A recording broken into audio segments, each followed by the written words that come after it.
वज़ीर आज़म शहबाज शरीफ की ज़ेर सदारत 27वीं आईनी तरमीम की मंजूरी के मामले पर काबीना का इजलास शुरू। वज़ीर आज़म शहबाज शरीफ बाकू से वीडियो लिंक पर इजलास की सदारत कर रहे हैं। इजलास में पीपल्स पार्टी की तजवीज़ की रोशनी में 27वीं तरमीम पर गौर होगा। वफाकी काबीना से मंजूरी की सूरत में मुसव्वदात सेनेट में पेश होने का इम्कान।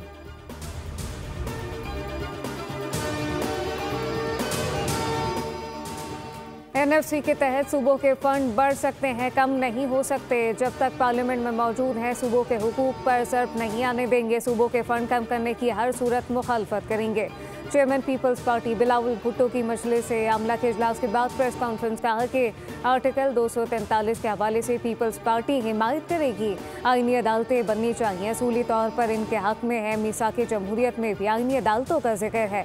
दोहरी शरीयत और एग्जीक्यूटिव मजिस्ट्रेट से मुतालिक तरमीम की मुखालफत करेंगे। देखेंगे मज़ीद किन निकात पर इत्तफाक हो सकता है। समझते हैं जजेस के ट्रांसफ़र से मुतालिक जुडिशल कमीशन के पास इख्तियार होना चाहिए। मुल्क में सबसे मजबूत बल्दियाती निज़ाम सिंध में है। पंजाब ने तो मेयर की पोजीशन ही ख़त्म कर दी।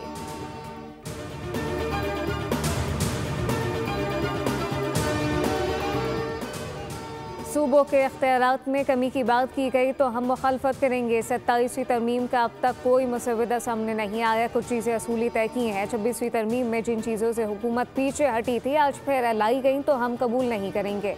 अमीर JUI मौलाना फजलुर रहमान की मीडिया से गुफ्तगू कहा कि 26वीं तरमीम में तय हुआ था, लेकिन सूद के हवाले से कोई पेशरफ नहीं हो रही। मदारिस पर भी हुकूमत मर्जी चला रही है। सूबों और NFC अवार्ड को छेड़ने की कोशिश की मुखालफत करेंगे।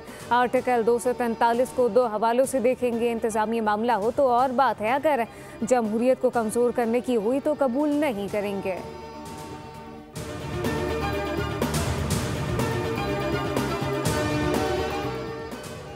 पाक अफगान मुज़ाकरात इस वक्त ख़त्म हो चुके और पाकिस्तान का वफ़द वापस रवाना हो चुका है। वज़ीर दिफा ख्वाजा आसिफ कहते हैं मुज़ाकरात के अगले दौर की कोई उम्मीद मौजूद नहीं।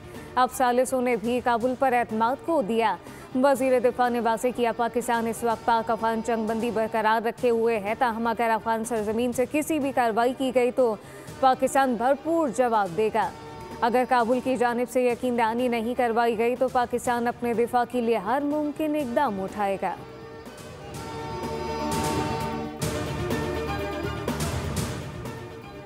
वज़ीर आज़म शहबाज शरीफ से अज़रबैजान के सदर की मुलाकात। फील्ड मार्शल सैयद आसिम मुनीर भी शरीक थे। वज़ीर आज़म की अज़रबैजान की हुकूमत और अवाम को यौम फ़तह की मुबारकबाद। दावत पर अज़रबैजान के सदर का शुक्रिया अदा किया। कहा कि अज़रबैजान की फ़तह मसलूम कौमों के लिए उम्मीद की किरण है।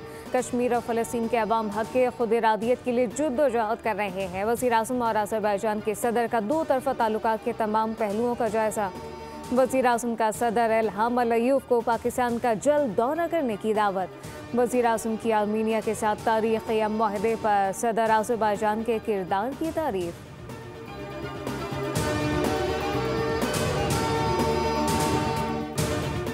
पंजाब के वसी इलाकों में आज भी फ़िज़ाई आलूदगी इंतहाई मुज़र से है। दुनिया के आलूदा तरीन शहरों की फहरिस्त में लाहौर का दूसरा नंबर पार्टिकुलेट मीटर 346 रिकॉर्ड किया गया।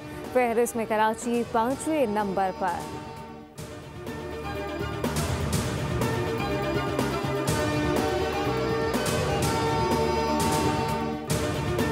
कराची में हेवी ट्रैफिक ने मज़ीद 2 अफराद की जान ले ली। सुबह सवेरे के माड़ी घास बंदर के करीब ट्रॉलर की टक्कर से मोटरसाइकिल सवार जाँ बहक हो गया।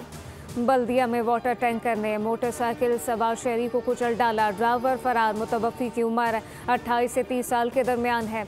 हादसा बल्दिया लकी चढ़ाई जामिया फारूकिया मदरसा के करीब पेश आया। पुलिस ने वाटर टैंकर अपने कब्जे में ले लिया।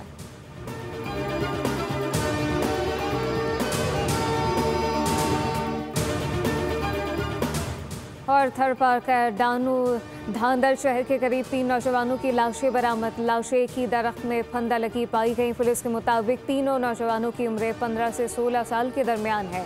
लाशें अस्पताल मुंतकिल करके तफ्तीश का आगाज कर दिया गया।